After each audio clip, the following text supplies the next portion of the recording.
दोस्तों, मनीषा केस से जुड़ा बड़ा रहस्य अब धीरे धीरे सामने आ रहा है। पुलिस ने 3 ऐसे चेहरों को चिन्हित किया है जिन पर शक की सुई लगातार घूम रही है। जी हाँ, 3 लोग जो उसी दिन वारदात वाली जगह के आसपास मौजूद थे। पूछताछ हुई तो कई चौंकाने वाले खुलासे सामने आए, लेकिन असली सवाल अभी भी वही है। क्या यही है वो गुनहगार जिनकी तलाश हर कोई कर रहा है? इस सच तक पहुँचने के लिए हमें पूरी कहानी की गहराई में उतरना होगा। यह कहानी है हरियाणा की बेटी मनीषा की, एक मासूम साफ दिल लड़की जो बच्चों को पढ़ाने जाती थी, लेकिन किसी पता था कि एक दिन वो घर से निकलेगी और फिर कभी वापस नहीं लौटेगी। उसके बाद जो घटनाएं हुई उन्होंने सिर्फ हरियाणा ही नहीं बल्कि पूरे देश को झकझोर दिया। आखिर उस दिन मनीषा के साथ क्या घटा, यह जानने के लिए आपको इस कहानी की शुरुआत तक लौटना होगा। भिवानी जिले के एक छोटे से गाँव दाढ़ी लक्ष्मण से ये कहानी शुरू होती है। वहीं की रहने वाली थी मनीषा, उम्र लगभग 19-20 साल, सीधी सादी, घर वालों की लाडली और गांव भर की पहचान। हाल ही में उसने अपने सपनों की उड़ान भरना शुरू किया था। पास के ही कस्बे सिंघानी में उसने अपने कैरियर की दिशा तय करने का पहला कदम बढ़ाया था। सिंघानी के उसी छोटे से प्ले स्कूल में मनीषा ने टीचर की नौकरी शुरू की थी। रोज सुबह ठीक 8 बजे वह घर से निकलती, बच्चों को पढ़ाती, उनका ख्याल रखती और फिर शाम को समय पर घर लौट आती। यही उसकी दिनचर्या थी। मगर 11 अगस्त 2025 की सुबह कुछ अलग लिखी थी। उस दिन सब कुछ सामान्य था। वह हमेशा की तरह स्कूल गई, लेकिन करीब 11:23 पर उसने अचानक अपने पिता संजय को फोन किया। आवाज में हल्की जल्दी थी। पापा, आज थोड़ी देर हो जाएगी, मुझे BSSC नर्सिंग का फॉर्म लेना और भरना है, आप टेंशन मत लेना। संजय ने भी उसी प्यार से जवाब दिया, कोई बात नहीं बेटा, आराम से आना। उन्हें जरा भी अंदाजा नहीं था कि यह बातचीत उनकी बेटी से उनकी आखिरी लंबी बातचीत साबित होगी। कुछ देर बाद मनीषा के पास एक और कॉल आया। इसके तुरंत बाद उसने अपने घर फोन लगाया। इस बार रिसीव किया उसकी मौसी ने। मौसी ने पूछा, क्या हुआ बेटा? मनीषा ने मुस्कुराते हुए कहा, मौसी जी, मैंने एक सूट ऑनलाइन मंगवाया है, डिलीवरी वाला कभी भी आ सकता है, आप उसे ले लेना। लेकिन मौसी उस समय घर पर नहीं थी। उन्होंने जवाब दिया, बेटा हम तो अभी बाहर हैं, तुम डिलीवरी वाले को दादाजी का नाम बता देना, वो सीधे उन्हीं को दे जाएगा। मनीषा ने कहा, ठीक है मौसी जी, और फोन रख दिया। किसी को क्या पता था कि यह छोटी सी बातचीत ही एक दिन इतने बड़े रहस्य की गुत्थी में बदल जाएगी। फोन रखने के बाद मनीषा फिर से बच्चों को पढ़ाने में लग गई, जैसे सब कुछ सामान्य हो। लेकिन उस सामान्य दिन के पीछे छिपा था एक ऐसा तूफान जिसके हाथ किसी को भी नहीं थी।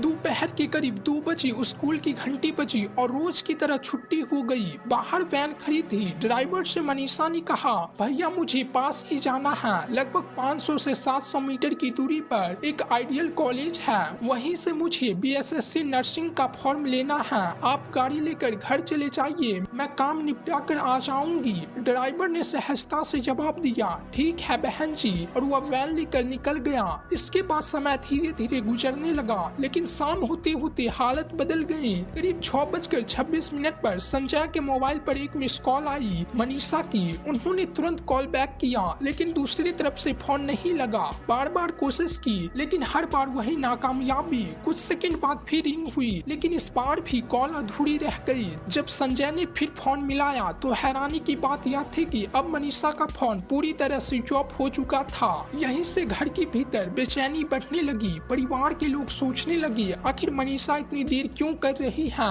वो तो कभी लेट नहीं करती थी। घबराहट अब चर्चा में बदल गई, क्या हुआ होगा, कहाँ रह गई होगी। संजय ने तय कर लिया, इंतजार अब और नहीं, उन्हें खुद जाकर देखना होगा। वह तुरंत सिंघानी की ओर निकल पड़ी। सबसे पहले वे पहुंचे उस प्ले स्कूल में जहां मनीषा रोज पढ़ाने जाती थी। अंदर कदम रखते ही उन्होंने स्टाफ से पूछा, भाई साहब, मेरी बेटी आज घर क्यों नहीं लौटी, क्या आप जानते हैं वो कहाँ गई होगी? यह सवाल वहाँ मौजूद हर किसी के चेहरे पर खामोशी छोड़ गया, और इस खामोशी में एक डर छिपा था जो इस कहानी को और भी गहराई में ले जाने वाला था। संजय ने स्टाफ से पूछा, क्या किसी को पता है मेरी बेटी कहाँ गई थी? लेकिन हर कोई खामोश था, किसी के पास कोई ठोस जानकारी नहीं थी। बढ़ती चिंता के बीच संजय ने आखिरकार 112 पर कॉल किया और पुलिस से मदद मांगी। कुछ ही देर में पुलिस की गाड़ी वहां पहुंची। उसमें ESI अनूर, कांस्टेबल पवन और SPO धर्मेंद्र मौजूद थे। अब उम्मीद जगी थी, शायद अब जांच तेजी से शुरू होगी, लेकिन पुलिस का रवैया देखकर संजय का दिल टूट गया। बातचीत में उन्होंने गैर जिम्मेदाराना लहजा अपनाया। किसी ने हंसी में कहा, अरे तुम्हारी लड़की भाग गई होगी, आज आएगी 2-4 दिन में। यह सुनकर संजय का खून खौल उठा। उन्होंने गुस्से में कहा, सर यह कैसी बात कर रही हो? मैं अपनी बेटी की तलाश में दर दर भटक रहा हूँ और आप इसे मजाक बना रहे हो। आप यहाँ इस काम के लिए आए ही क्यों हैं? अगर गंभीरता से तलाश नहीं करनी। लेकिन संजय के इस रिएक्शन के बावजूद पुलिस ने खोजबीन वैसे नहीं की जैसे ईमानदारी और फर्ज निभाते हुए करनी चाहिए थी। उन्होंने बस औपचारिकता पूरी की। जब पुलिस टीम आइडियल कॉलेज पहुंची और स्टाफ से बातचीत की तो वहां का नजारा और भी हैरान करने वाला था। पुलिसकर्मी ऐसे हंसी मजाक कर रहे थे जैसे बरसों पुराने दोस्त मिल गए हों। पीठ थपथपा रहे थे, कंधे पर हाथ रखकर कहते, कोई नहीं पापा, फिर मिलते हैं। वहीं दूसरी तरफ एक पिता अपने लापता बेटी की चिंता में पागल हो रहा था, लेकिन जिनसे उम्मीद थी वही उसकी पीड़ा को मजाक बना रहे थे।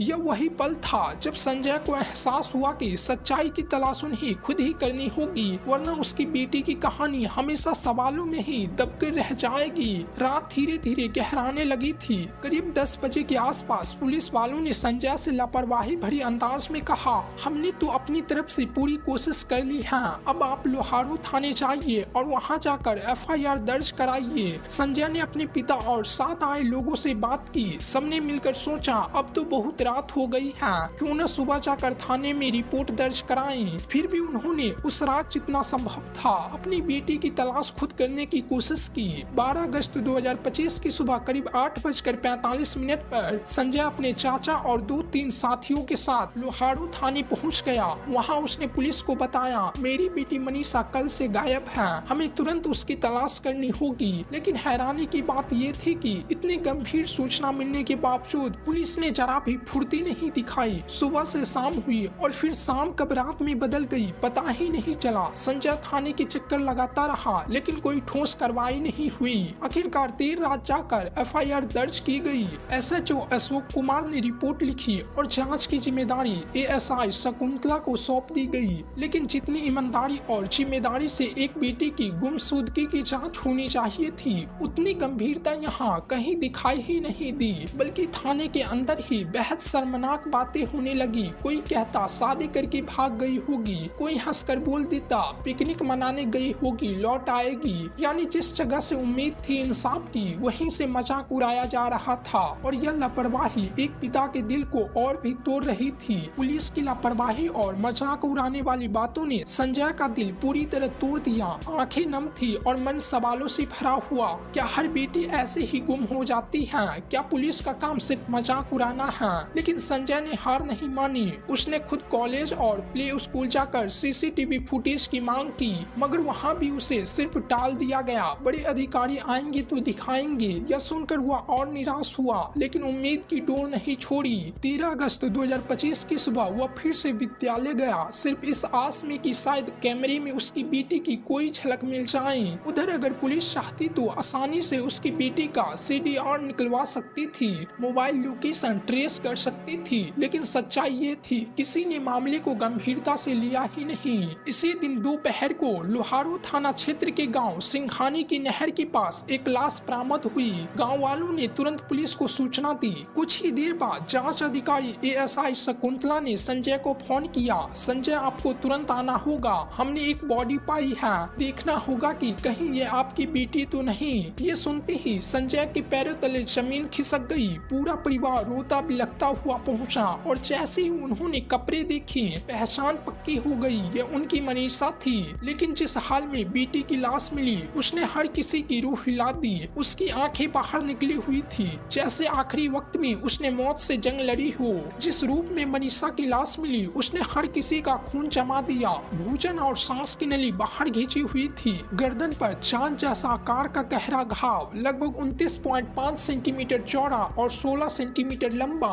बेटी का ये रूप देखकर गांव वाले भी सन्न रह गए। पल भर में भीड़ जुट गई और आंसुओं के बीच गुस्सा भी बढ़ने लगा। पुलिस ने लाश को कब्जे में लिया और पोस्टमार्टम के लिए भिवानी अस्पताल भेज दिया। लेकिन जैसे ही खबर फैली, वो आग की तरह पूरे इलाकों में फैल गई। 14 अगस्त को गुस्से से भरे लोग सड़क पर उतर आए। हर किसी की जुबान पर सिर्फ एक सवाल था, क्या गरीब मजदूर की बेटी की कोई कीमत नहीं। अगर यही बेटी किसी मंत्री या किसी बड़े नेता की होती तो क्या पुलिस इतनी बड़ी लापरवाह रहती। लोगों का गुस्सा बढ़ता गया, धरना शुरू हो गया, सड़कें जाम, चौक चौराहे बंद, हर तरफ सिर्फ एक ही आवाज गूंज रही थी, मनीषा को इंसाफ दो। पोस्टमार्टम के बाद पुलिस ने बॉडी परिवार को सौंपनी चाहिए, लेकिन परियोजनों ने साफ कह दिया जब तक हत्यारे नहीं पकड़े जाएंगे हम बेटी का सब नहीं लेंगे। गांव वालों का गुस्सा परियोजनों के साथ मिलकर और भड़क उठा। 16 और 17 अगस्त को पूरी प्रदेश में माहौल विस्फोट हो गया। लोग सड़क पर डटे रहे, घंटों घंटों जाम लगे, स्कूल कॉलेज बंद, दुकान और बाजार ठप, हर जगह बस एक ही मांग, हत्यारियों को पकड़ो, इंसाफ दिलाओ। इस जबरदस्त दबाव में आखिरकार पुलिस और सरकार की नींद टूट गई। मामला इतना गर्मा गया कि मुख्यमंत्री तक को सामने आकर बयान देना पड़ा। प्रदेश की बड़ी बड़ी अफसर, एसएसपी, आईजी, डीआईजी सब मौके पर पहुंचे और वही पुराना वादा, पूरी ईमानदारी से जांच होगी, दोषियों को जल्द गिरफ्तार किया जाएगा। लेकिन जनता के गुस्से को ये भरोसे के शब्द और भड़काने लगे। इस बीच कार्रवाई भी हुई। तत्कालीन एसपी मानवीर सिंह का तबादला कर दिया गया। 2014 बैच के आईपीएस सुमित कुमार को केस की कमान सौंप दी गई। एफआईआर दर्ज करने में टाल मटोल करने वाले एसएचओ अशोक कुमार को लाइन हाजिर किया गया। लापरवाही बरतने वाली एसआई शकुंतला को सस्पेंड कर दिया गया और वहीं पीसीआर पर मौजूद ईएसआई अनूप, कांस्टेबल पवन और एसपीओ धर्मेंद्र सबको निलंबित कर दिया गया। लेकिन लोगों का गुस्सा थमने की बजाय और भड़क उठा। जनता का सीधा सवाल था, ट्रांसफर कर दिया तो क्या, कल फिर चार्ज मिल जाएगा, सस्पेंड किया तो क्या, कुछ महीनों में बहाल हो जाएंगे, लेकिन क्या हमारी बेटी वापस आ जाएगी। अगर पुलिस ने पहले ही ईमानदारी से काम किया होता तो शायद आज मनीषा जिंदा होती। ये आक्रोश अब केवल एक गांव तक सीमित नहीं था, लपेटी भिवानी से निकलकर झज्जर, जिंद और फतेहाबाद तक फैल गई। पक्ष हो या विपक्ष, रोडवेज यूनियन से लेकर छात्र छात्राएं, व्यापारी से लेकर किसान, हर कोई सड़क पर उतर आया। पूरा प्रदेश और यहाँ तक कि पड़ोसी राज्यों तक एक ही आवाज गूंजने लगी, ईमानदारी से जांच करो, हत्यारे को पकड़ो, नहीं तो बॉडी नहीं उठेगी, अंतिम संस्कार नहीं होगा। इसी बीच पहला पोस्टमार्टम हुआ भिवानी जिला अस्पताल में, लेकिन जब उसकी रिपोर्ट आई तो माहौल और ज्यादा विस्फोटक हो गया। डॉक्टरों ने लिखा शरीर पर जो गहरे घाव है उनमें से ज्यादातर ऐसे लगते हैं जैसे किसी जानवर ने नोचा हो। गले पर किसी हथियार का वार नहीं मिला और सबसे चौंकाने वाली बात, यौन शोषण का भी कोई सबूत नहीं मिला। अब सवाल ये उठने लगा, अगर न हथियार का निशान न यौन शोषण के सबूत तो आखिर मनीषा की मौत कैसे हुई।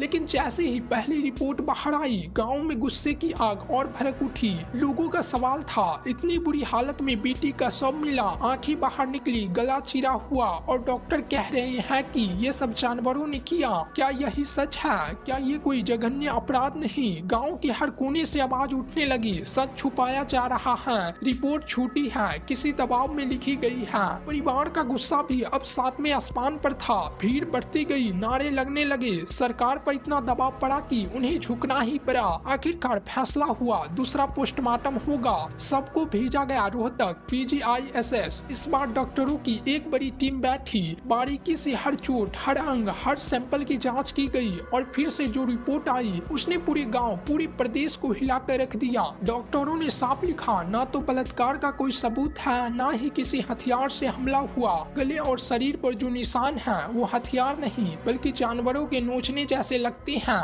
लेकिन सबसे चौंकाने वाली बात सामने आई, मौत का कारण बताया गया, हानिकारक दवा का सेवन। यह सुनते ही गांव में खलबली मच गई। लोगों ने दहाड़ कर कहा, क्या हमारी आंखों ने जो देखा वो झूठ है? क्या बेटी की ऐसी हालत दवा खाने से हो सकती है? भीड़ और भड़क गई। हर कोई अब यही मानने को तैयार था कि सच को दबाया जा रहा है। उधर पुलिस की पड़ताल जारी रही। डॉग स्क्वाड, क्राइम टीम, नहर के आसपास हर कोना खंगाला गया, लेकिन कोई ठोस सबूत कुछ भी हाथ नहीं लगा। इसी बीच 18 अगस्त 2025 की दोपहर को सोशल मीडिया पर एक चौंकाने वाला पत्र वायरल होने लगा। एक ऐसा पत्र जिसने पूरे मामले को एक नए मोड़ पर ला खड़ा किया। जांच लगातार भटक रही थी। लोगों के गुस्से और आंसुओं के बीच 18 अगस्त को सोशल मीडिया पर एक चौंकाने वाला पत्र वायरल हुआ। पत्र में लिखा था, सॉरी मम्मी पापा, मैं आपकी वजह से तकलीफ में नहीं देख सकती। आपने मेरे लिए बहुत कुछ किया है। मैंने कभी कोई गलत काम नहीं किया, बस मैं आपके सपने को पूरा करना चाहती थी। नर्सिट क्रैक कर नर्सिंग ऑफिसर बनना चाहती थी, लेकिन मैं आप दोनों पर बोझ नहीं बन सकती।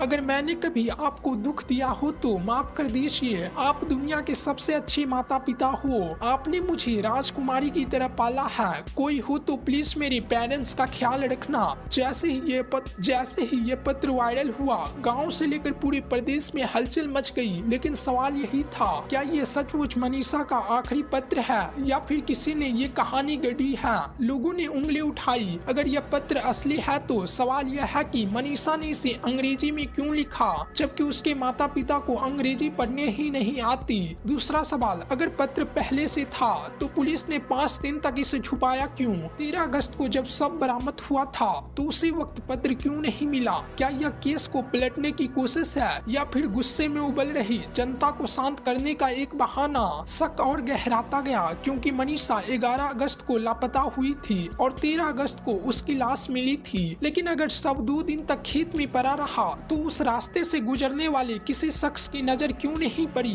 आखिर ऐसा कैसे हो सकता है कि भीड़ भाड़ वाले इलाकों में 2 दिन तक किसी को कुछ न दिखे? लाश पर गले में गहरे जख्म के निशान भी थे। तो क्या यह सचमुच आत्महत्या थी या फिर किसी ने गुनाह छिपाने के लिए यह पत्र गढ़ा? उधर इस बीच केस ने राजनीति और सिस्टम को हिला कर रख दिया।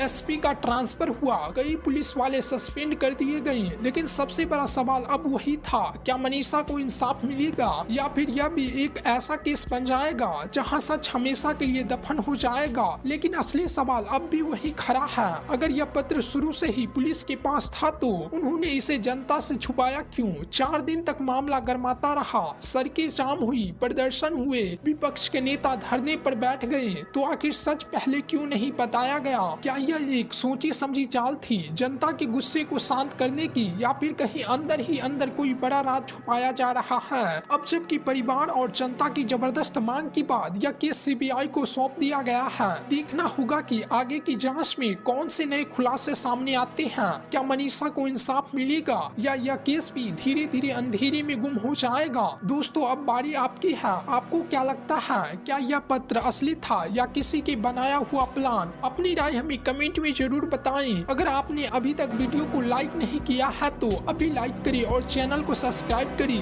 ताकि ऐसे ही हर अपडेट और सच्ची कहानियां आप तक सबसे पहले पहुंचे। धन्यवाद।